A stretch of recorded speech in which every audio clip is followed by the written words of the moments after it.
Okay, so we're on to crop circles now, and anyone that starts talking about Doug and Dave, who originally supposedly created these, I want you to wipe that right out your memory banks right now.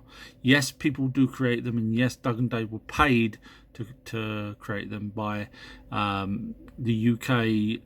I don't want to say their name because I don't want to get banned or anything, but it's part of the establishment. Anyway, the reason why I know that Doug and Dave didn't do them is because Doug and Dave apparently done them in 1976. So that's the end of that, because Sir Patrick Moore, who is a famous astronomer, or was a famous astronomer, saw one and recounted it in 1963. That's 13 years before Doug and Dave started doing it. So straight away, they didn't do it. So how far back does the crop circles go? Well, actually, 1678, there's a record of it called the Mowing Devil. Now, this was a carving that someone had created because they couldn't figure out. It was carved in wood, actually. They couldn't figure out what was going on, and of course they thought it was a devil coming at night or during the day and creating these bloody weird things. And bearing in mind they couldn't see them in 1678. They didn't have hot air balloons, they didn't have aeroplanes, they didn't have... And to see some of these crop circles, you have to be really high. Really, really high. So if you just use logic here.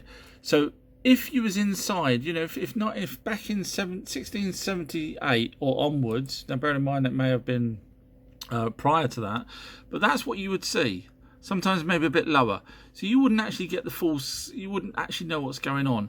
Now, if you're in a field in Wiltshire or in England, around that time, there was no internet. Who would you talk to? You'd just say to your local neighbour. There was no telephones back then. So that is why it's difficult to say how old they are, other than that carving. So who would you have walked to the policeman and said, someone's been vandalising my field? Not really. They wouldn't really care. So get the Doug and Dave out before I carry on. Some are man-made, some are not. Now anyway, and there's a fantastic video that Richard D. Hall from thatrichplanet.net has done on some people that claim they do all the crop circles, which is really weird because some of them are simultaneous in other countries. But anyway, go there, look for this crop circle expose, and it's fascinating to find out who's actually was paid to deliberately make these to confuse the waters, to muddy the waters. More on crop circles next video. Here's something really interesting for you. In 1991, a farmer in Germany, Grasdorf, that's the place, came across a newly formed crop circle, but where the red dots are showing, they found 3 of these discs, DVD disc sized objects, which as you see actually has the same pattern as the crop circle. Now, one of these discs was pure gold, the other one was 99.9% silver, and the last one was bronze. Now, I'm not 100% sure what they're used for and why they was even left there, but there's a thing called the Roswell stone. So just remember, this is raised here outside of the disc. There's a Roswell stone, which is this, and it's got raised image on it, and the actual image is the same as a crop circle image. Now, this stone was found in Roswell, New Mexico, and this crop circle was UK. I want to show you how media lies and how people that originally tell the truth are persuaded not to tell the truth anymore.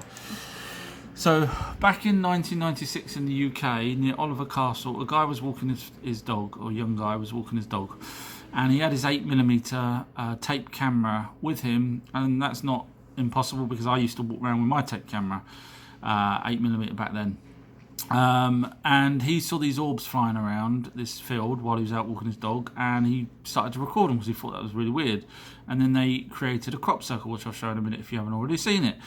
Now, people try and debunk that. Now, I remember the original story, and the original story was he then went to his local pub and started showing everyone the footage on the camera, and they were all shocked, and then word spread, the local newspaper got involved, and then bigger newspapers, and then America, in fact, got involved. And they went to special effects industry people and asked them, is this footage real? And the special effects people said yes, they looked it over and they said, yes, we believe it's real. Now, bear in mind, 1996, this was when Windows 95 had just come out. So you're talking about very slow computers. Now, Jurassic Park was only 3 years before this. So for someone to have the ability to do what he done was remarkable with a Windows 95 computer. Editing software can do it now, obviously, but back then it couldn't. So what's interesting is this guy filmed this handheld. Now I'm going to play it. You'll see my camera wobbling, but he was wobbling as well. So right, so there's the orbs, and before you know it, these crop circles. Now this is consistent with loads of other people saying that they've seen orbs create crop circles, but obviously he was lucky enough to have this camcorder. See, so it's wobbly. See his camera work there, was all over the place. Now, debunkers on TV shows have turned around and said it was fake because, and they recreate it, but they lock the camera down. If you know anything about filming, when you lock a camera down, you have what they call a clean plate. So there would have been a crop circle with a crop field with no circle in it. They record for a minute, and then they go down, spend 2.5 hours making a crop circle, come back and press record again. And because the camera's locked in position, you can manipulate that. Yes, back in 96 you could have done that, dissolved from one to the other, so it looks like within a few seconds the crop circle was formed. But his was handheld. Match moving software or camera tracking software didn't come in till well into the 2000s. So that's genuine from that point of view. Now later on, he was. People say that he was doing it for media. Seriously, if he was doing some sort of stunt with an 8mm camera, the quality was pathetic. So he was persuaded, I believe, to change his story. So just carrying on with the video from the video last time, the guy I believe ended up working in graphics or computer editing or special effects, but obviously he was interested in it, otherwise he wouldn't have had a 8mm camera, and they weren't cheap back then, as for his age anyway. So he moved into that. So then of course debunkers turn around and say, oh well, he did that back in 96.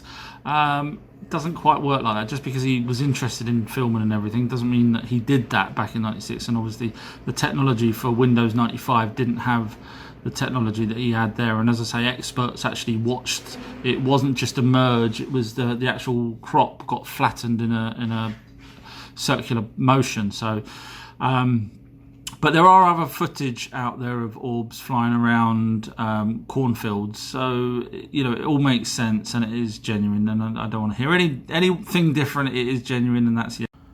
So the Roswell Rock, found in New Mexico, where the alien craft crashed in 1947. This stone, which has a raised symbol on it, which actually matches a crop circle from the UK. This guy found it while walking.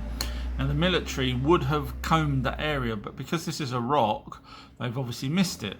Now there's a couple of properties to this. Now one is that it has the image of a crop circle in the UK, even though this was found in New Mexico. The other property is they've tried to cut through the stone and do all sorts of things, but it's really difficult to recreate that. They've tried sandblasting, different ways to recreate that raised thing, as sharp and as well defined as it is, and that people have struggled. The rock is solid. There's nothing inside the rock. They've done all sorts of scans and everything else on the rock, but it's also got right on the tip there where the actual image is. There's a magnetic force, and if you look there, it's moving the rock. So he's got a magnet, so it's magnetic. Now, my conclusion on this is that it was in the craft. It's a genuine article, and it was part of the star map. So in other words, that is there's the crop circle there. So that is either our planet and our moon, or some description for the aliens to use. And I believe they used that. There's a program called Stargate actually, and they did similar with a little grey called Thor, and he was moving these rock type things around on this glass plate, and then the ship would fly there. So basically these rocks, I've got a feeling Stargate's obviously, whoever wrote that's fairly clued up. So the rocks are literally sat nav or with using the magnetic. Now, as we know, magnets, we used to use magnet tapes, all sorts of things. So magnets store information. So on that rock, in that magnetized rock, there is a star chart, I believe, and that will be represented by, you know, different rocks they would be representing different areas. So this is probably our solar system or our planets, I'm not sure. Now, if we did that now, we would package it in plastic and it wouldn't last very long. So the reason why they used stone and magnets is genius, really, because that will last a lot longer than us. We like to have things that look pretty, but they don't last. Whereas if we had you know, old VHS tapes on stone and using the magnet, they'd outlive us, you know, thousands and thousands of years. So I believe it's genuine and it's a star map, and that's why they used magnetics.